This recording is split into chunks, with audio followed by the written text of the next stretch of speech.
Hola, buenas tardes. En esta ocasión pues les quiero hablar un poquito sobre las fuentes de las obligaciones en el derecho romano, recordando que son cuatro las principales, dentro de las que tenemos el contrato, los cuasicontratos, el delito y los cuasidelitos. Voy a empezar a dar los conceptos y clasificación de cada una de ellas. En este caso voy a empezar con los contratos. Para definir los contratos, diremos que es un acuerdo de las voluntades para crear, modificar o extinguir una obligación. En este caso vamos a mencionar tres tipos de contratos, en este caso que son los contemplados en relación a su origen, según su formación y según sus efectos que pueda provocar. Ahora, según los que están contemplados en relación a su origen, podemos decir que es el iuris civilis, ¿verdad? Que es el derecho civil. Tenemos el iuris gentium, que es el derecho de gente. En el primero podía ser nada más entre ciudadanos romanos, mientras que en el segundo, que es el derecho de gente, podía actuar un ciudadano romano con un extranjero. Ahora, según su formación, esto puede ser verbis, que es el empleado con palabras solemnes, por lo tanto, este tenía que ser dirigido, controlado por alguien que tuviese conocimiento en derecho. Y tenemos el iteris red, que es cuando hay un perfeccionamiento de los contratos, y esto es porque a través de este hay un consentimiento de entrega de una prenda. Esto puede ser como dato, prenda o depósito. Y solo por consenso es cuando quedaban concluidas las obligaciones por nada más por consentimiento de cada uno de los contratantes.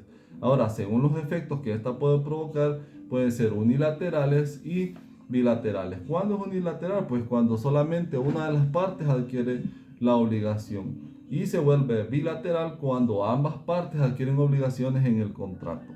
Ahora, como segunda fuente de las obligaciones en el derecho romano, tenemos los cuasicontratos. ¿Y qué son los cuasicontratos? Pues son obligaciones jurídicas que no necesariamente tienen que haber un contrato previo, ¿verdad? En esta podemos distinguir la gestión de negocios, el enriquecimiento ilícito y el ex rodia del acto. ¿Qué es el primero? Pues es cuando el gestor trabaja por su propia voluntad o actúa por su propia voluntad.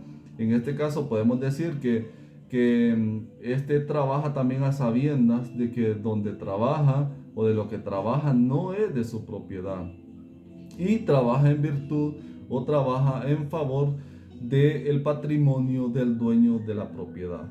En este caso tenemos que recordar que debe de haber una rectificación por parte del dueño a través de la gestión que hizo el autor o el gestor de la misma.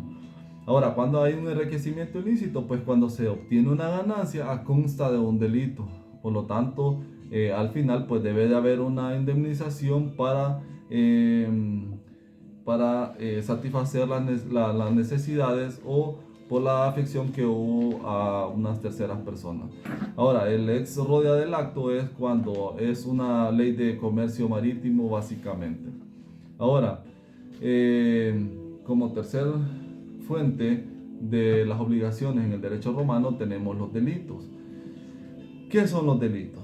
Pues es un hecho antijurídico, claro está, previsto y sancionado por la ley penal, ¿verdad? Este lo podemos clasificar como delitos públicos, ¿verdad? Y delitos privados. ¿Cuándo es público? Pues cuando atenta contra el Estado y es este mismo quien impone una sanción, ¿verdad? Esto podemos clasificarlo como alta traición, parricidio, crimen a la dignidad y las concusiones, ¿verdad?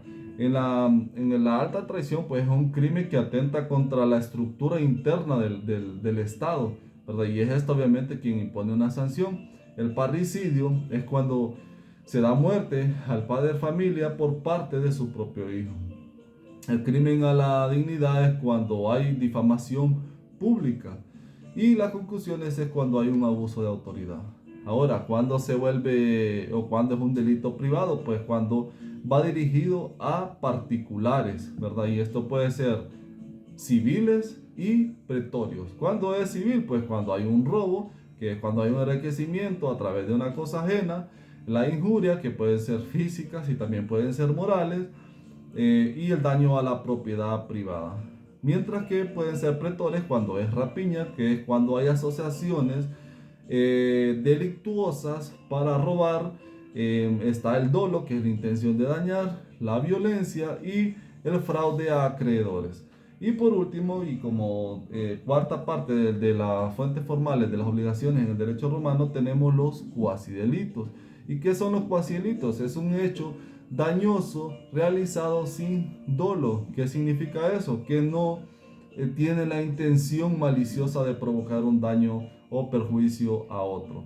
Este lo podemos clasificar cuando el juez hace suya la causa, el effectum et diectum, el positium vel suspensium y el robo y daños sufridos a naves, posadas y establos. Perdón. En el primero, que es cuando el juez dictaba una sentencia, pero esta era injusta, por lo tanto él quedaba con la obligación de pagar parte a la parte perjudicada, ¿verdad? Con una indemnización. Y tenemos el effectum diectum, que esta es porque obviamente había un crecimiento en Roma, por lo tanto había más población y esto provocaba que hubiesen más residuos sólidos, más desechos líquidos, y por lo tanto esto se convertía en un delito porque se tiraba a la calle, pues.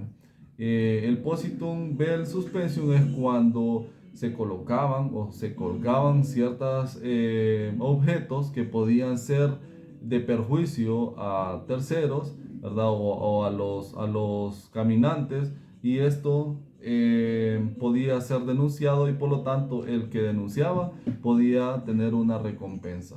Y por último es los robos o daños sufridos a naves. Esto es cuando el dueño o el encargado de estos lugares pues adquiría una responsabilidad por lo que a él se le había otorgado o porque a él se le había dado en custodia ciertos objetos.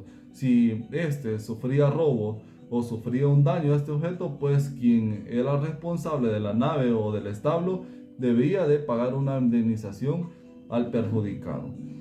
Bueno, compañeros, creo que esto es un video corto, pero que puede ser de mucho beneficio para cuando necesitemos algunos conceptos y clasificación de las fuentes formales de las obligaciones en el derecho romano. Muchas gracias por su atención.